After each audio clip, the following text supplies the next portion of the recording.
Hello everybody, today we are unboxing Rebellion Rising, the pre-constructed commander deck from Phyrexia All Will Be One. I will quickly open this box here, see what we got inside. That will probably be the deck. We'll take a look at the white or bigger card later. Let's check this one out. Okay. By the way, before we get into it, let me know if you like the current vertical view or if you prefer a horizontal view, just so I can adjust for the future. Depends on what most of you guys like the most. It wouldn't be that much of a struggle for me personally, but I do see the point that a lot of you guys watch this on their mobile phone.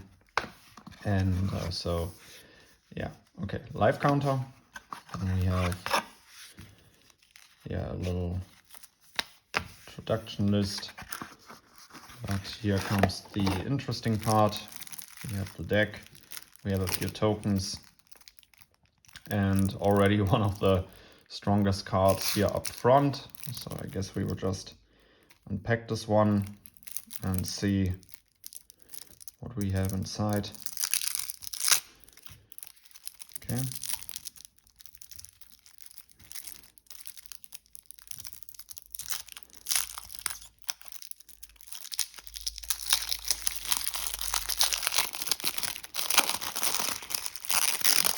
There we go. And let's talk about a few cards. All right, we have the Face Commander Nejali Sun's Vanguard. Attacking tokens you control have double strike. Whenever one or more tokens you control attack a player, exile the top card of your library. During any turn you attacked with a token, you may play that card. So a very strong value engine that is very helpful for Boros decks. Actually, with 4 mana and only those stat lines on the card as a free human rebel, it is a pretty good commander. For itself, it doesn't do much, so you really rely on creating a lot of tokens to get your value from that one.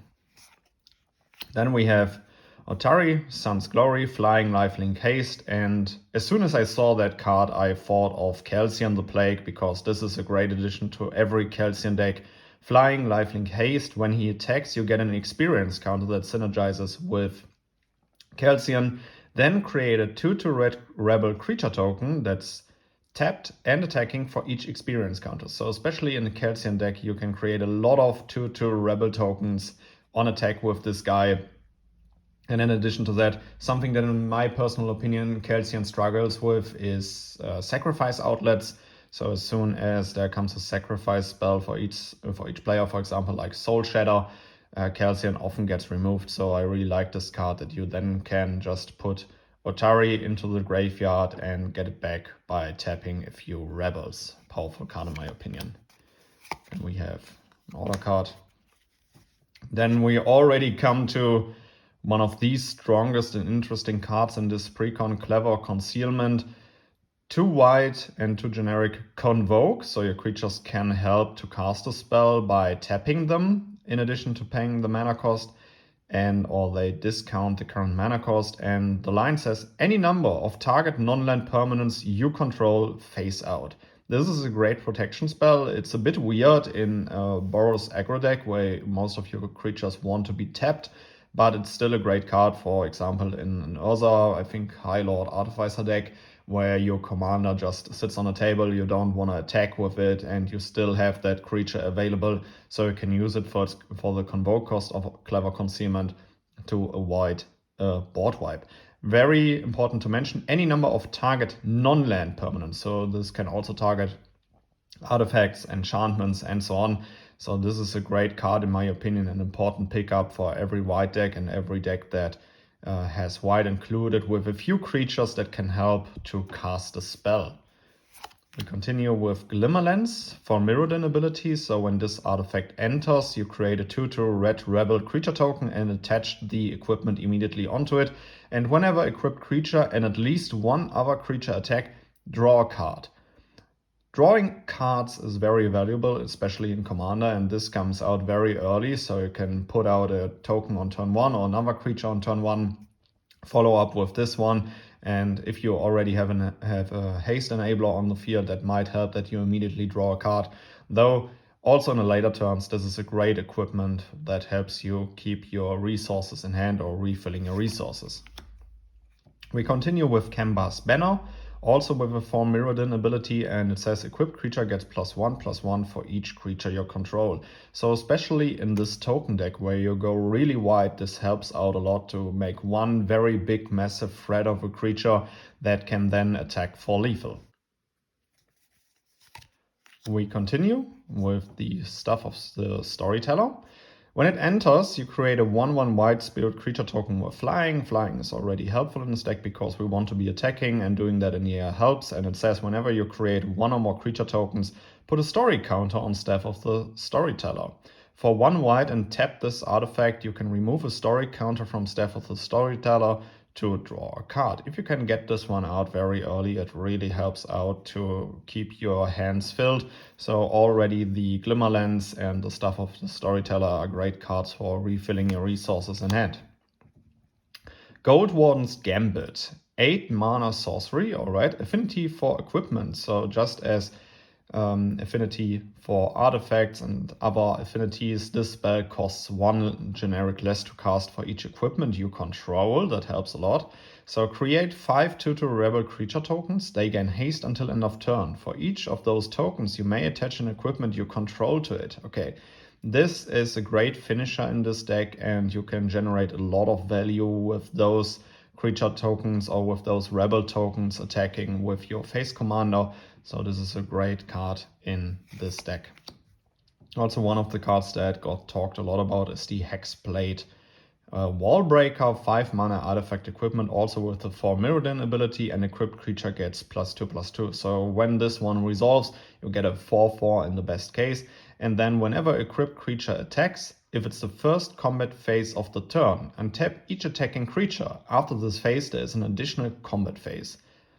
Powerful artifact equipment here that can lead to some finishing turns. What I do like is it is expensive to cast, but with 4 mana, it's not that expensive for what it does to re-equip. So this is really a strong card in my opinion. We have Roar of Resistance, 2 mana enchantment, creature tokens you control have haste. Powerful, but it is limited to tokens. Whenever one or more creatures attack, you may pay 2. If you do, creatures attacking your opponents and or planeswalkers they control get +2/+0 until end of turn. Very important, whenever one or more creatures attack, you may pay. So this also counts for your opponent's turns. And you can simply pump up creatures that are attacking your opponents while your opponent is in their combat phase. So definitely, I think this card shouldn't be looked down on, because especially whenever one or more creatures attack, so also for your opponents, this can be interesting. Maybe some politic interaction, though Boros doesn't seem to want to do any politics, but it's good to keep that in mind. We have a Volshock Factory here. Artifact at red, put a charge counter on Volshock Factory. 3 mana. I do like these cards, these mana rocks that simply tap with no costs except for tapping the artifact, and you charge it up, and then you can create, as here, 3 mana tap, sacrifice Volshock Factory, create an XX colorless golem artifact creature token with haste, where X is the number of charge counters on Volshock Factory, activate only as a sorcery. It is really limited, but I do have to say you get an XX creature token that has haste. It's a token, so you can generate value with your commander. You get a mana rock. Of course, with 3 mana, it's a bit expensive, but depending on your starting hand, this can get out of hand pretty quickly, and it's a good mana rock that helps with stabilizing after, for example, a board wipe when you don't have your concealment at hand. Then we have Call the Copper Codes.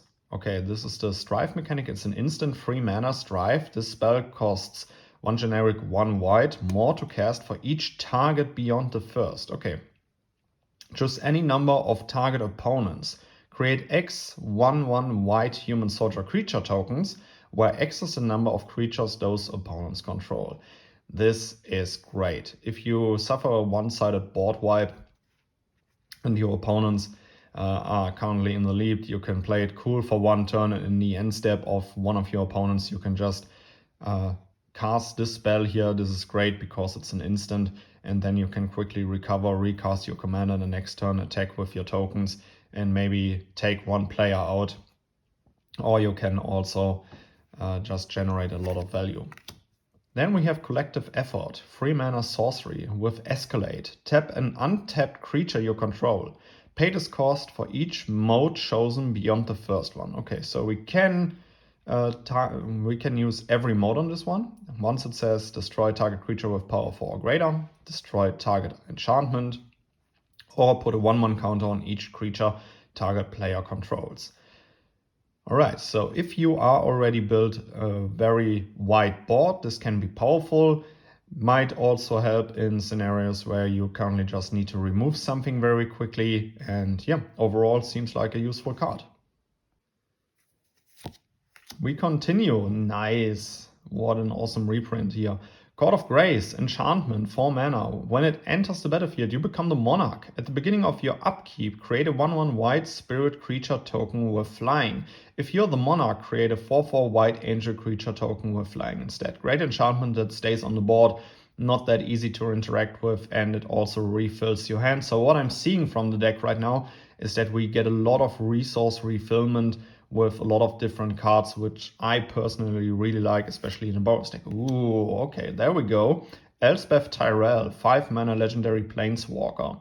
+2, you gain 1 life for each creature you control. Can be a lot in this deck, but also can be nothing in this deck. -2, create 3 1/1 white soldier creature tokens. Okay, that's what the deck wants to do. -5, destroy all other permanents except for lands and tokens. Well, that is powerful, especially in this deck. Starting loyalty is 4, so you need to plus her at least once to use the ultimate ability. But the ultimate ability is really made for this deck. Destroy all permanents except for lands and tokens, because you want to build a lot of tokens. We continue with Emeria Angel, 4 mana angel. Maybe interesting for a lot of the angel decks out there.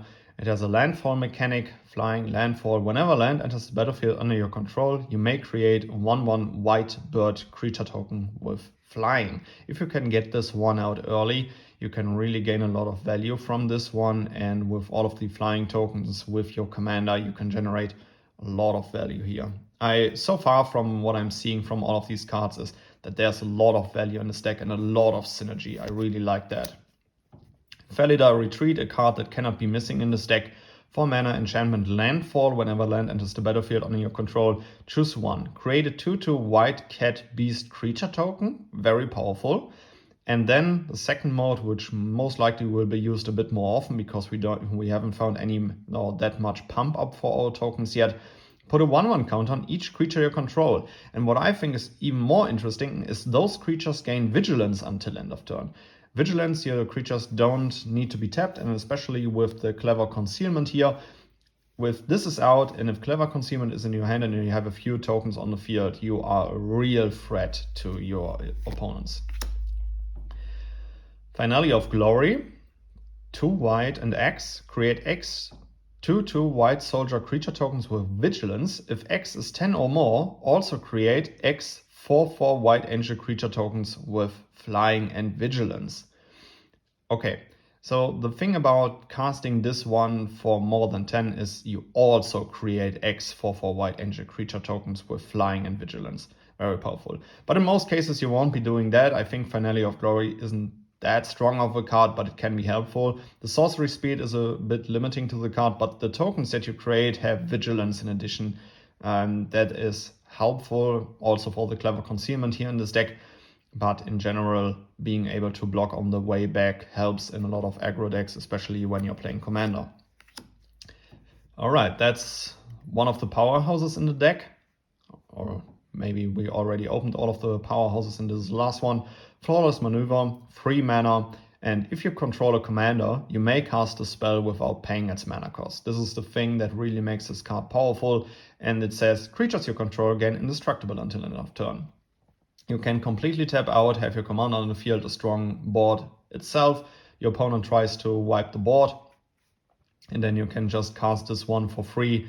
and all of your creatures survive the board wipe.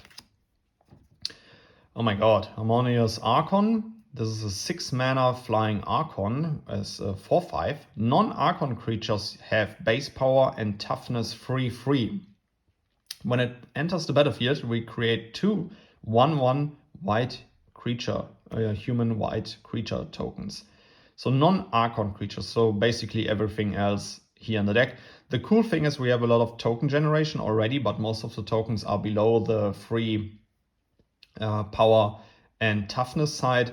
So this one is a nice pump up for all of your tokens on the field. I'm not saying that it is a really good card, but I think it does a really good job here in this deck. Hour of Reckoning. This is a 7 mana sorcery, also with Convoke, and it says destroy all non-token creatures. Something that helps us out a lot. We might lose our commander in the process or our alternative commander in the process, but it's still a great card that can wipe the board and clear the path for our tokens to attack and generate more value or to take out a player. We have Increasing Devotion, 5 mana sorcery, and it says create 5 1/1 white human creature tokens. If the spell was cast from a graveyard, create 10 of those tokens instead, and with flashbacks cost of 9, so you're profiting 1 white human creature token if you flashback it, because the flashback cost is 9, but you create 9 tokens. I think it's not the best sorcery. I think it can do a lot if you are ahead in the game and you can just use this one to create more value. Maybe for a comeback it can also be interesting because you can create a lot of blockers and block in a few scenarios, and then on the way back still have tokens to attack. We continue. Mace of the Valiant. 3 mana artifact equipment. When that card came out, I think in Throne of Eldraine, I was always hyped about building a deck around this one, but I never got it done. Equipped creatures or equipped creature gets +1/+1 for each charge counter on Mace of the Valiant and has Vigilance. Vigilance really an important keyword, especially in token and in aggro decks. And whenever a creature enters the battlefield under your control, put a charge counter on the Mace of the Valiant. So this counts also when you create tokens. And whenever a creature, so for example, you create 5 tokens with the Devotion, you get 5 counters on this one. So this really pumps up your currently equipped creature. Great card. Martial Coup. 2 white mana and X, create X 1/1 white soldier creature tokens. If X is 5 or more, destroy all other creatures. All other creatures means also your creatures that aren't the tokens that you create with Martial Coup. So definitely play this card carefully, but if you currently don't have any board state and you just want to wipe the board and then have still a board intact by the tokens that you have created, this is a great card. I think it can be really interesting. Maul of the Skyclaves. Oh my god, I remember that card in Standard. It was so annoying to play against, but okay. 3 mana artifact equipment. When Maul of the Skyclaves enters the battlefield, attach it to target creature you control. Very powerful and instant equipment. And then you get equipped creature has, or equipped creature gets +2/+2 and has flying and first strike. Helpful. Evasion also helps to get through your opponent's defense line if they only have creatures on the ground. The re-equip cost is more expensive than casting the Maul of the Skyclaves, but the free equip on play is great. We have Mentor of the Meek. Whenever another creature with power 2 or less enters the battlefield under your control, you may pay 1 generic. If you do, draw a card. So another engine how we can draw cards in this deck, really helpful. And yep, 3 mana, 2/2. Not the best stat line, but the effect is powerful that you only need to pay 1. Helps a lot for drawing cards, and most of your creatures will have power 2 or less. So this can really get out of hand and refill your hand. We have a Silverswing Squadron, I think it's called. 6 mana human knight, flying vigilance, and its power and toughness are equal to the number of creatures you control. When it attacks, we create a number of 2/2 white knight creature tokens with vigilance equal to the number of opponents you have. Okay, alright, so you shouldn't be playing this card on an empty board, though it counts for itself, so if you cast it and it's the only creature on the board, it's a 1/1 flying vigilance, which is not that helpful.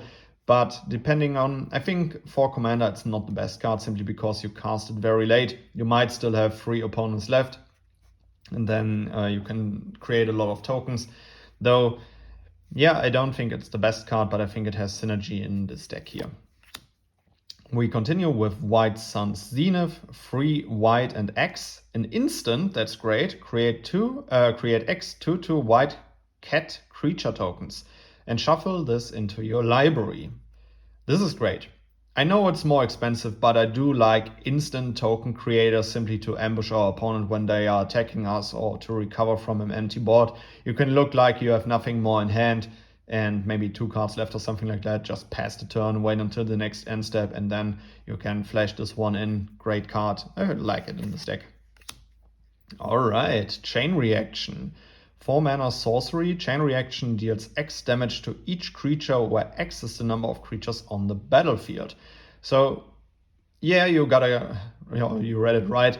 This also damages your creatures, but for example, you cast the Chain Reaction and in response you cast Flawless Maneuver by holding priority. You can give all of your creatures indestructible, and then it only deals the amount of X damage to all of your opponents. I mean, it still deals the damage to your creatures too, but they don't die because of the indestructible. But yeah, a careful card. Play this carefully in your deck. Make sure that you are set up for that one. We have a Dragon Master Outcast. At the beginning of your upkeep, if you control 6 or more lands, create a 5/5 red dragon creature token. It's a 1/1 human shaman. Depending on the situation, we will check out later if we still have some ramp in this deck, this might be helpful. So for example, you have a slow start, you play this on turn 1, you maybe ramp a little bit with a Mirrored Landscape, for example, a turn later or something. You might get to that point really quickly, and it's always annoying for your opponents to use a removal spell on a 1/1 that comes out for 1. This is always a bad deal for your opponent to use their removal, but if they don't interact with it, you get free dragons every turn. We continue with the Legion Warboss. 3 mana, Mentor, Goblin, Soldier, 2/2. And at the beginning of combat on your turn, create a 1/1 red goblin creature token. That token gains haste until end of turn and attacks this combat if able. Limited to this combat if able. Next turn it can block and stay back. The Mentor ability here is pretty cool. We have quite a few generations of 1/1 tokens, so Mentor is great in this one to pump those creatures up. We have a Siege Gang Commander. 5 mana, Goblin, 2/2, and when it enters, we create 3 1/1 red Goblin creature tokens. Really good card, maybe a bit expensive. You want to be doing something else in turn 5. For example, you already have a few tokens out, you bring out your commander, you generate value, and then you're more on the side, at least my playstyle, to keep it more protective, generate more value, refill your hand. But this can still be powerful because you can sacrifice a Goblin, and Siege Gang Commander deals 2 damage to any target.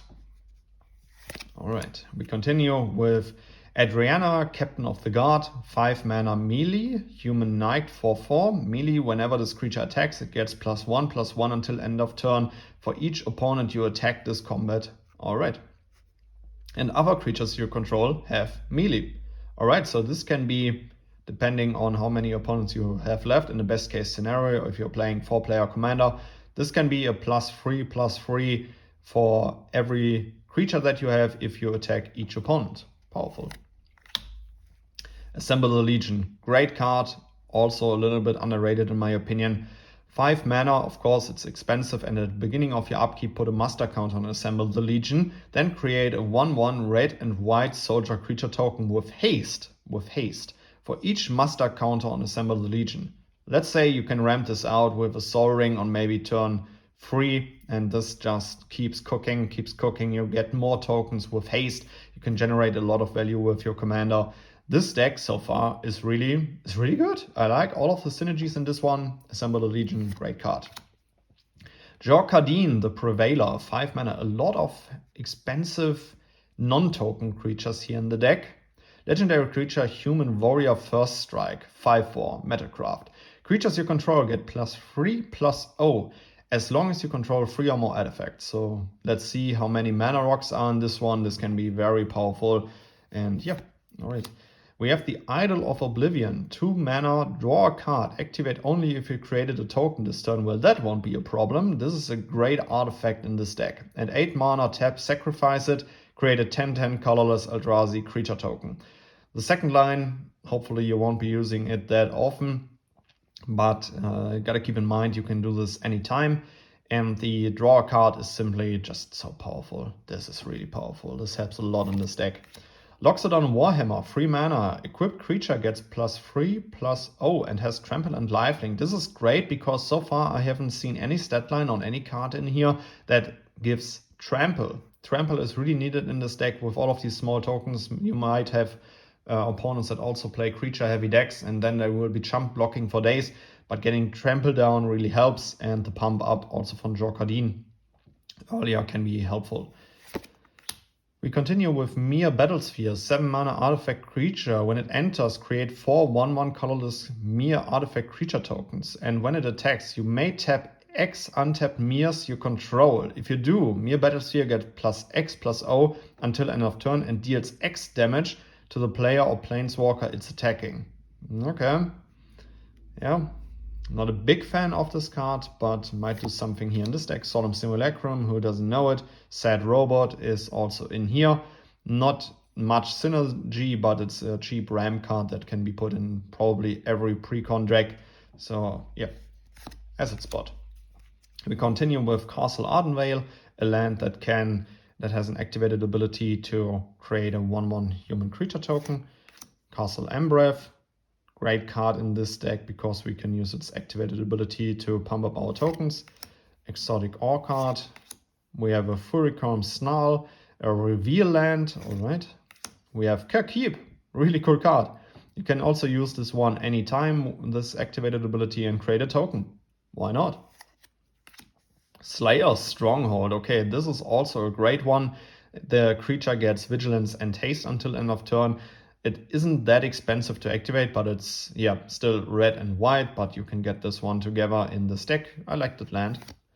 We have a Temple of Triumph, who would have guessed. We have a Windbrisk Heights, okay. Then we continue with some uncommons. Sorcery, 4 mana, create 2 1/1 white bird creature tokens with flying. And the flashback cost is tap 3 untapped white creatures you control.